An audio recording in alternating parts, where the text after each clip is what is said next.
Okay, so this is our second series. So in the first series, we introduced our MORE system, which is our motion-based offense.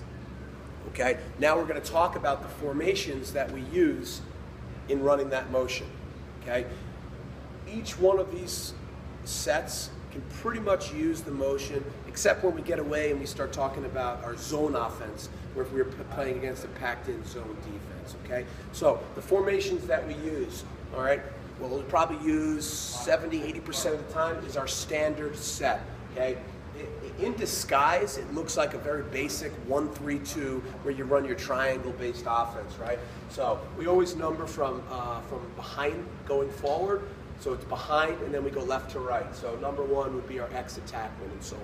Okay. So this would actually look like your basic triangle, where you'd have your one and then your two wings, which would be number 2 and number 4, working as a triangle. Then you have your crease man and your two top middies working as a unit as well. So it looks like that, but in disguise, that's not what we're running. We're running a very vertical, high energy motion offense. Okay, so that would be in our standard set. So as you see here, X and crease would be one pair.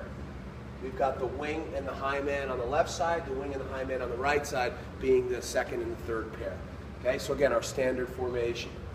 Our second one would be our deuces set.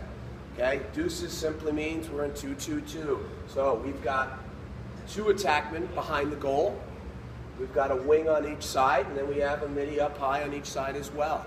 Okay, how the pair system would work there, nothing changes on the wings, right? The high and low lefty and the high and low, the high and low on the left side, the high and low on the right side would be their own pairs. But now, instead of having X and crease, number 1 and number 2, who both start behind the goal, are working off each other. So in the event 1 was cutting, 2 would be filling.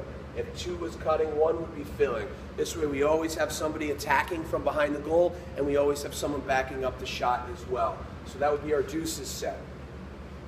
Our third one, which we're probably going to run, if we ever get into running set plays, I always like to run my plays out of a 14 set, which would be down here. 14 is your basic 1-4-1 setup, where we got one man behind, 4 players in front of the goal, kind of working high to low. I like to change that up. Sometimes we're tight and we're low. Sometimes we're getting high if we need more space. And then we have our primary dodger, which would be up top. In this set, we still work with our pairs. X and the highest midi would be a pair. And then same side, right? So the outside and inside guy on the left, the outside and the inside guy on the right, they would be working as their own units as well. So the rules of motion would still apply in the 14th set. Reason I like to run plays out of that, when we start a game in a standard set where it looks like we're running a triangle offense, most teams are going to choose to slide adjacent against that. Well, as soon as we switch that formation up to a 14 and we run a fast play, it's going to cause confusion for the defense because they're going to have to go to a crease slide in that situation, especially if we're dodging north-south, and it's going to confuse them. They're going to have to make quick adjustments on the fly. You go against a weaker defense, you can exploit that right away. Okay? Our next offense would be our open set. And all that is, if you compare your deuces to your open, it's also called deuces spread, where we really get out towards the restraining lines. I like to switch from standard to an open set if I find that the defense is overzealous. They're attacking us early in a game. They're overcommitting. They're lunging. They've got one-on-one matchups that we like here. We'll throw a lot of pick and rolls out of here to create matchups with shorties, okay? Or against slow-footed long poles. We'll get a long pole, get him out to the alley here on the wing or high, and we'll create a matchup opportunity where we go into one of our plays where it's just an isolation play where we got a dodger going to the net and we have players reacting off that as well. So again, I like to always start in standard, but this is a great offense to go to when you number one, you have better dodgers than they have defenders, and you can really spread them out. Okay. So then the last two would be our freelance and our zebra. And the reason I saved them to the end We would run those if we find we're going against a zone offense. These would be against primarily man-to-man, or even like an amoeba matchup like we run. We could get away with any of these offenses. But if we're playing against a defense that's going to really pack it in tight and force us to play from the perimeter, we'll go ahead and go into one of our zone offenses. So the first one is called zebra. Okay, I like zebra, Z for zone, Z for zebra. It's an easy thing to remember, where all players are above the goal line. If you go to a zone offense, it's important, take advantage of that sixth man. Why put a man behind the goal? Let's get everybody in front of the goal. It is important when you run this that number one and number two know their importance of backing up the shot. So I always have one of these two overplay the backside if they're off ball. So if the ball's over here on this side, number one knows he's kind of taking himself out a little bit. He's already anticipating a shot and going to back it up. Vice versa, if the ball was over here on the left side, number two would be backing up over there. Okay, we would still run some motion out of this, not so much though. This is draw and dish, draw and dish. If anything, we would run posts out of this, where 5 would pass down to 3, who gives it to 1. 5 would clear through. 3 would step down here and set a post for 1 to get a quick shot, right? We might have a backside look happen at the same time, where 4 is going to go down the screen for 2, and 2 is looking to cut inside.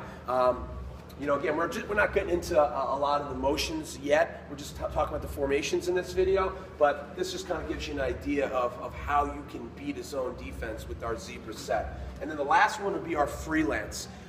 We also use freelance as a man-up offense. Last year, I had a tremendous amount of success when we were man up. However, when we did go against a zone 6-on-6, we threw this in there as well. So what I like to do here is we call it 4 corners and 2 on a die, right? Because you think about your man down defense where you have 4 corners, man in the middle. Well, we're going to make that difficult for you, because we're going to go 4 corners, we're going to put 2 in the middle. So number 2 and number 3 are doing the same exact thing, but there's rules here. Right? So we got a dotted line where we'll break this field down. So number 2 is constantly working to and from, all around that middle, the low middle, while number 5 is doing the same exact thing. He is constantly working to and from. Simple rules here. These guys are looking to draw a defender in on them. Once we see a defender go, we know one of those 4 corners is wide open for a shot. If they don't cover them and they overplay the 4 corners, they know where to follow the ball and just keep curling. Stick is on shoulder, left and right, and they're just looking to get open in the middle. We find that this high man, when he switches with the low man, he ends up getting wide open, and then the low man would set a post for one of the 4 or 6 to step in for an easy shot as well. So very, very, very successful offense.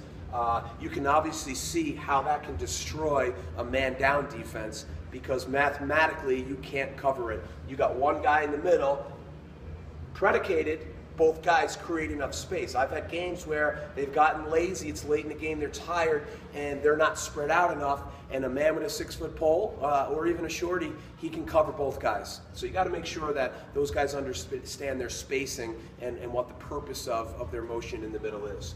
Okay, so that basically breaks down the formations that we use for our offense.